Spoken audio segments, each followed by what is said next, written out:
All right, and we got a big night tonight. Welcome to Hannity, and coming up, a new low for America's historically unpopular Vice President, Kamala Harris. She has now set an all-time record low. Congratulations.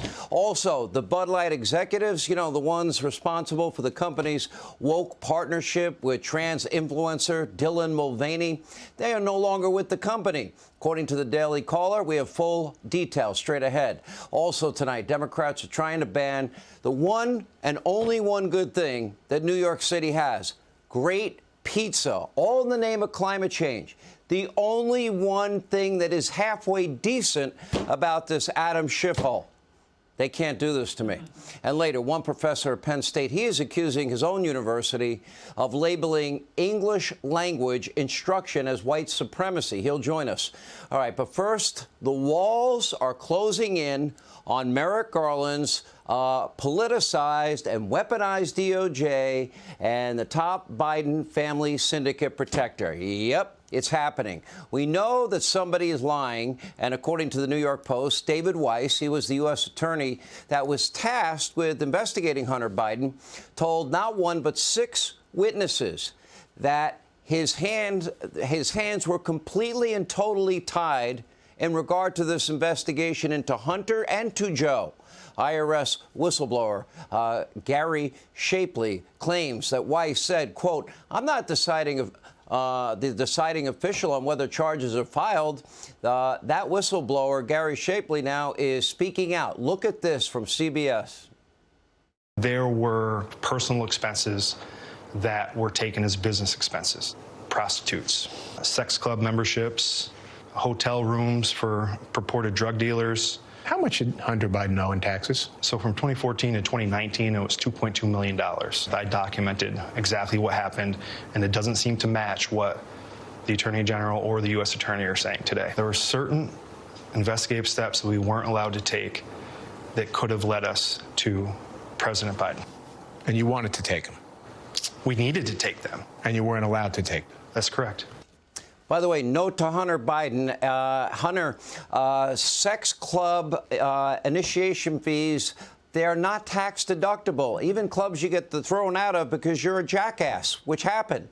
Anyway, Hunter's not going to spend a year in jail. Now, Weiss allegedly now claiming that Biden appointed a U.S. attorney from D.C. would not allow him to charge Hunter in his district. He wanted to.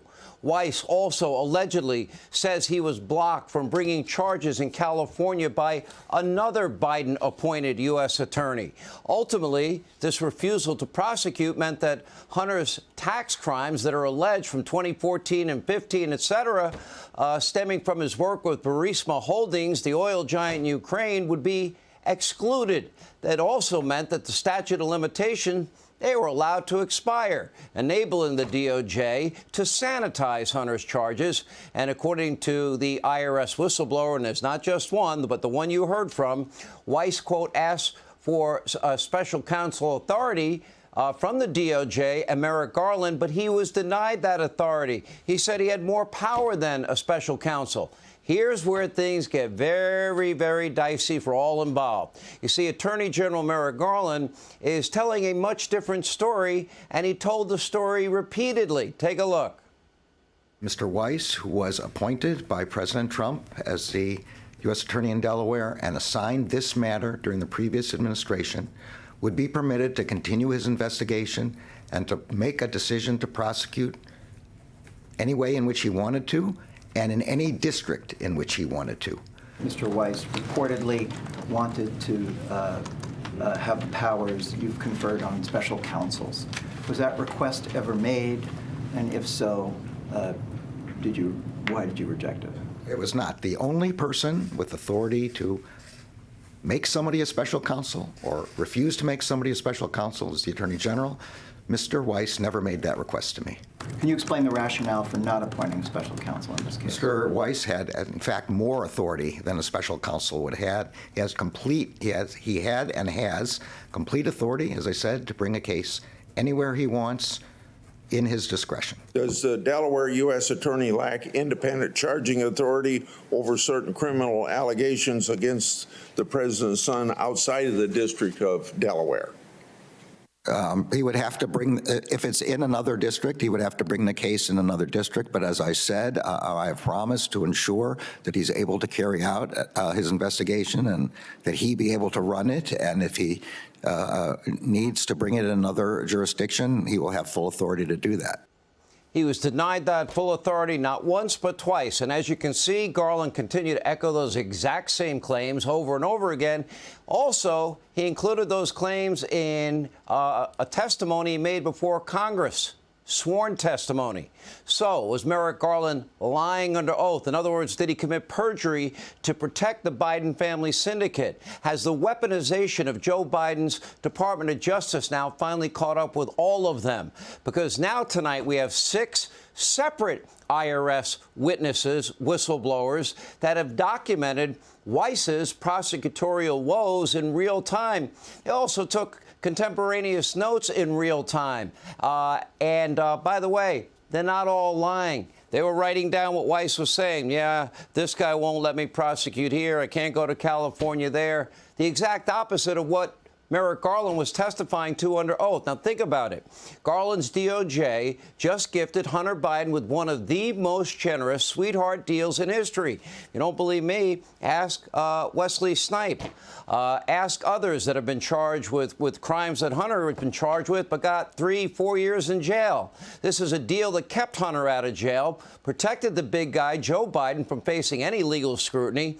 And according to Weiss and what he told 6 whistleblowers, again, they took notes. In order to achieve these tremendous results, the DOJ interfered in this election. They ignored nonpartisan investigators. They blocked charges in 2 different states, and they let the statute of limitations pass, and then they lied about it under oath. Didn't John Durham just point out the FBI and the DOJ gave special treatment to Hillary Clinton compared to Donald Trump?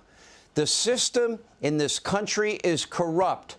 Joe Biden's DOJ and AG is corrupt. They have politicized the DOJ. They have weaponized the DOJ. And they have politicized and they have weaponized the FBI hierarchy. And right now there is a mountain of evidence that Joe Biden played a crucial and critical role in Hunter Biden's foreign business deals. Yeah, he actually lied to us repeatedly during the campaign in 2020. For example, in July of 2017, Hunter berated a Chinese national from that state energy company for, quote, not fulfilling a commitment. Quote, I'm sitting here with my father and would like to understand why the commitment made has not been fulfilled. Hunter continued, quote, I will make certain that the man sitting next to me, Pops, and every person he knows, and my ability to hold a grudge, that you will regret not following my direction. He thinks he's Vito Corleone here. I am sitting here waiting for the call with my father.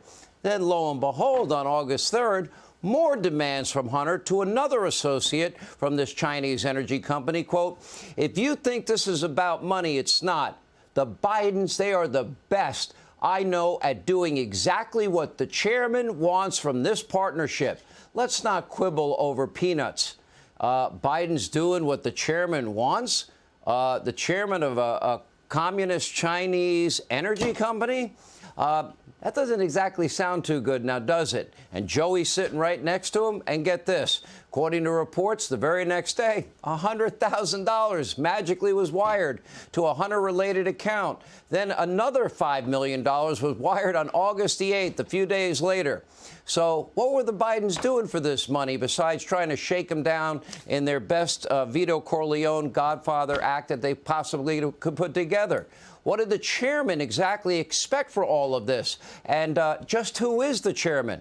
There are questions that need to be answered, but thanks to Merrick Garland's DOJ, neither Hunter nor Joe Biden will be forced to explain these suspicious activities.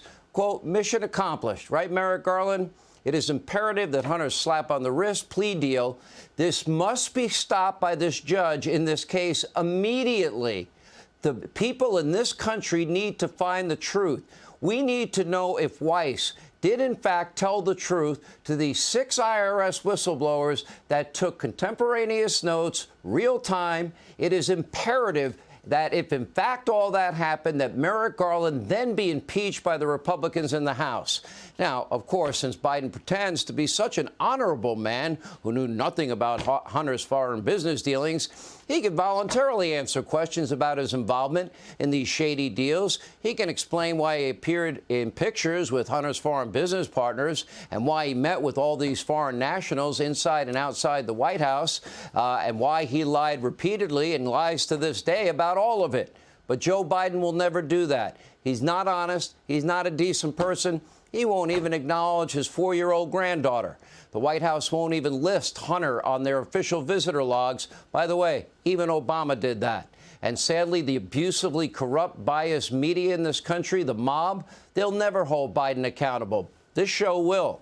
And circle back Jen Psaki, who was once Biden's chief propagandist at the White House. Now she's got a good-paying gig over at another propagandist outlet and conspiracy network, MSDNC. And she wants you to know that Hunter's sweetheart deal from his daddy's DOJ and the subsequent celebration at the White House state dinner is little more than a feel-good story about a father's deep, abiding love for his precious little son, who's pictured in lots of compromising positions. Take a look.